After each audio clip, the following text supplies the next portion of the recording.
Today is part 3 of the Audacity of Becoming Me series. It's all about the rise, the reframe, the rewrite. How you can stop letting your old story control your new story. And I'm going to share with you something that maybe you know, maybe you don't. The facts of our life are never going to change because they're facts. But how you share those facts, the narrative that you attach to those facts, that can shift everything. Because mindset, perception, is subjective. So the story you tell yourself and the story you tell other people should not paint yourself as a victim of your story, but as a hero of your story. So before we move on, if you want to see the first part of the series, the shedding your identity, or the second video, the wobble, which is the in-between where you're just sitting still, reflecting on the journey so far, the link to that playlist is in the description. So I'm Sherry from SherryLouMiller.com, and for the last few weeks, I've been talking about stepping into your true self, shedding the old identity, recognizing a new identity, and embodying that identity. So in this third part, the rise, there are a few things we need to realize. The rise doesn't happen overnight. It's probably not going to show up like in the movies, this big drum roll dramatic thing. It's going to be steady. It's going to be slow. It's going to be quiet. So you got to pay attention. You got to be aware of things that are going on in your own life. Because when the rise shows up, you'll realize that you're in a position to change the way you're telling that story. To change it so that, you know the quote, life isn't happening to you, it's happening for you. And when you can recognize this, you can stop, like I said, painting yourself as a victim and paint yourself or write yourself as the hero of your own story. So it took me a minute to figure out that I was really allowing the lens that I was looking at my past through to have way too much influence in my current season of life. The losses, the disappointment, all of these things, the hardship, I was carrying that like weight. Instead of looking at it, as I mentioned last week, through teachable moments, through the lens of these were experiences that I went through in order to help me get where I'm going. Because there are some things through this season that I realized if they had not happened, I wouldn't be where I am right now as a person or the new direction of my business. I had to look at all of this as experience and wisdom. So that's the lens that I see the past through now. And now I have clarity on those moments. The facts haven't changed. It's just the narrative that I'm telling myself about that part of my life. Because if you've been watching videos for a while, then you pretty much know quite a bit of my story. But those moments, they don't have to define me. They become a part of me, and I don't live with regrets. So I'll realize that that choice didn't work. That choice didn't serve me, but I don't wish woulda, coulda, shoulda my life. I try not to do that. I'm not going to say I don't ever do it because I'm sure I do, but I try not to do it because having regret over something you've done, that doesn't serve you because you can't change the past. That's why I don't do the what would you tell your younger self. I'm not going to tell her anything because you've seen this in the past. I'm awesome. Why would I go back and tell her something that could stop me from getting here? You need those things sometimes. Sometimes they're put in your path for a reason. Not all the time, but sometimes things do happen for a reason. You're headed in the wrong direction, so bam, something happens to put you on a different path. It's just that you have to be aware enough to notice that. You have to slow down long enough to become aware. And in the rise, That's what you're doing. You're getting clarity about yourself, about your life, about your direction. And you're using that clarity to now take your life to a different level, to continue on the road to the woman you're becoming, and using all those things from the past, looking at them through a different lens to help you on your current journey. Don't look at them through the lens of you're a victim. You look at them through the lens of, yes, that happened. At that moment, I'm doing the best I can with who I am in that moment. But you don't allow it, and I'm not going to allow it to define me, to dictate the rest of my story. And I don't have to share that season of my life in a negative light.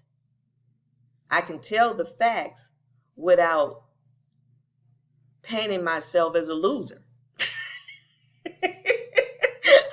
I can definitely tell the story so I don't look like a loser. I can tell that story as a woman who is on a journey to live a life that's true to herself. I can tell the story from the perspective of the woman I'm becoming. I can tell it from clarity. I can tell it from a woman who is walking in her own rhythm now. I can tell it from the perspective of a woman who is choosing herself. So something that I'm realizing in this midlife identity shift, your story, the facts of your story don't change. And even the narrative of your story doesn't change until you do. So in this season, once you decide on the shift and your mindset shifts and the narrative shifts, your life will begin to shift. And this is the rise. So now in the rise, the shift has occurred. No longer looking at my life through that past lens of scarcity mode, survival, uncertainty, doubt, fear, all those negative things that don't serve me. I am now seeing them through the lens of the version of me that I'm becoming. Someone focused on clarity, walking to my own rhythm, looking at the possibilities in a situation instead of the limitations. And I have named this woman the MICAH woman. You remember the MICAH principles. Now there's the MICAH woman. Mindset, intention, choices, action, and habits. So I have some journaling prompts today, but I got a couple of more things to get through. I'm going to read the characteristics of the MICAH woman so that you too can embrace them. Here we go. So, the MICAH woman, who is she? She leads with mindset. She notices her thoughts and chooses the one that actually help her move forward. She moves with intention. Not on autopilot, she's not proving anything. She's operating from a place of alignment. She makes choices that match who she's becoming, not who she used to be. She takes small, steady action, not dramatic, just consistent, small steps that will eventually lead to something big. Bite-sized pieces every day. She builds habits that support the life she wants. Rhythm first. Walk to your own rhythm. Not to the rhythm that somebody expects, not to someone else's expectations. How she lives. In her rhythm, not a rush. She's curious about the what ifs and the what's possible. She's brave in small ways. Sometimes she realizes you just got to step out on faith.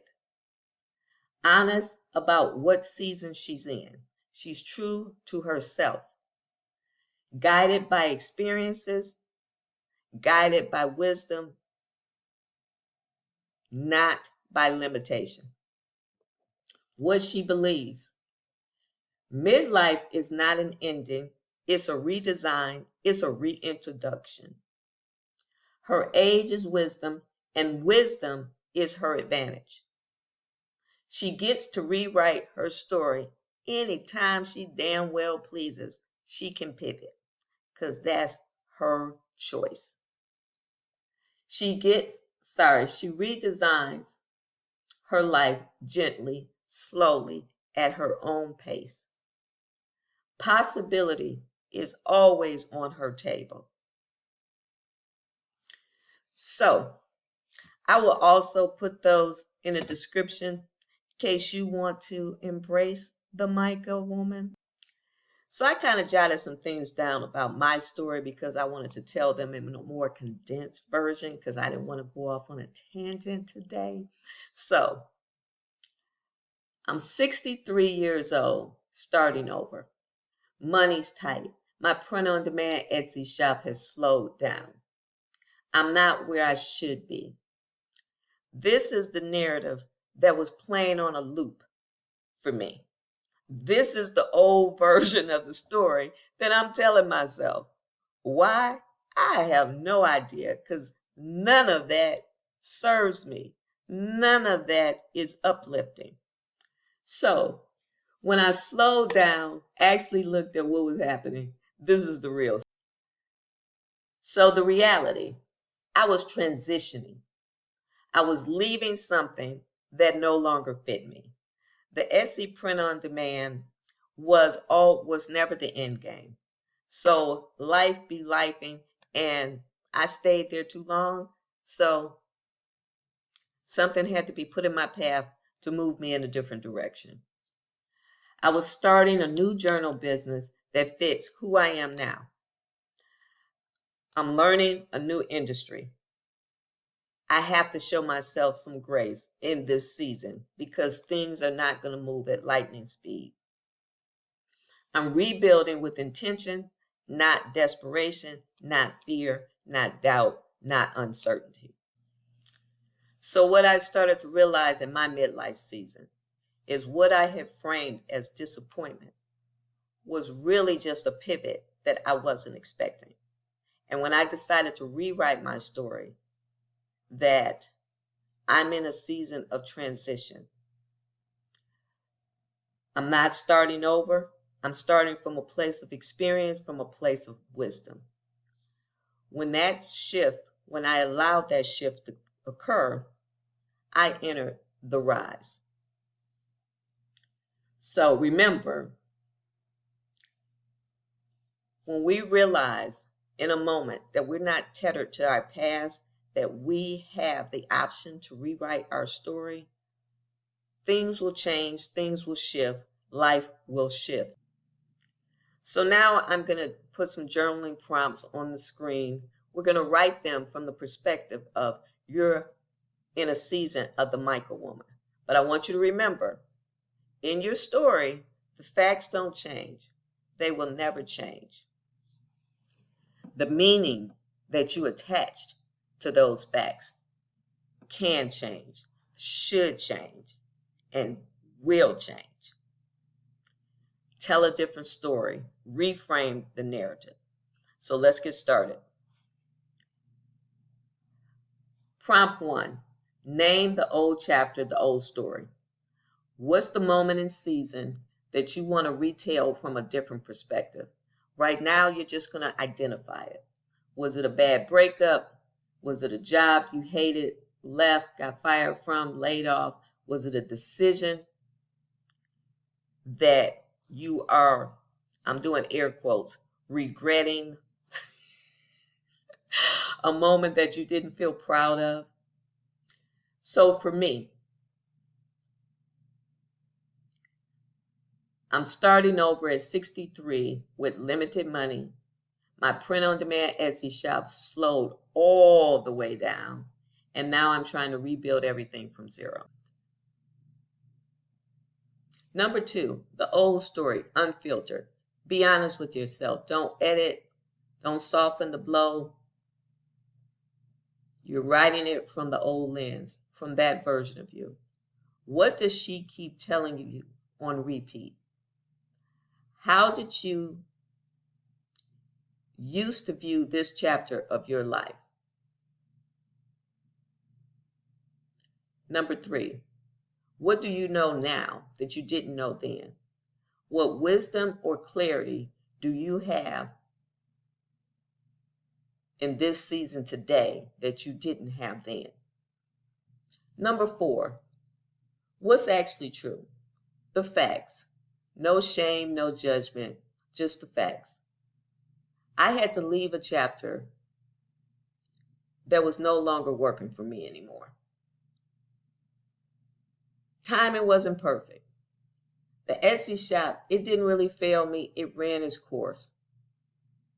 And I outgrew it because it had nothing else to offer me. But it carried me through a season. I picked up some skills. But there was nothing left for the person that I was becoming. This year, I had a lot going on. I was moving to another state, navigating unlimited financial resource, learning a new industry, trying to build a digital business from scratch that I don't really know anything about. I'm kind of learning as I go. I'm in a season of transition. Number 5, the identity lens. Who does the old version turn you into? Who does the new version of yourself allow you to become? For me, old identity, a woman who thinks things are happening to her, not for her. I don't know that I stayed in that season a really long time, but I think I did allow myself to wallow for a little bit, just a little bit. A woman who started to overthink, a woman who feels delayed in living the life she's envisioned for herself. New MICAH woman, a woman who makes intentional choices, a woman who honors her rhythm, a woman who understands transition is a part of the becoming journey, a woman who chooses what feels right, not what feels perfect. Number 6, rewrite it. Write the new narrative. Say it from the way the woman that you're becoming would say it. You're not rewriting the facts because the facts don't change. You're rewriting the meaning that you've attached to those facts. You're changing the narrative because remember, the meaning is where you're going to start to heal. The meaning is where your identity will shift. The meaning is where you will start becoming the woman that you are actually now. So for me, example, I am in a transition season that's helping me get clearer about what I want and who I'm becoming. This is not a setback. It's a season that's preparing me for my next season. I'm rebuilding my foundation, taking things one step at a time and choosing a life that fits me. I'm operating from a place of authenticity and I'm being audacious. Number 7, one small shift. What's one tiny step you can take today that matches the new version of your story? For me, I'm operating from the perspective of the MICAH woman. So I am choosing to align my choices and action with who I'm becoming, not who I used to be. Lastly, you are now in the rise. This is how it happens.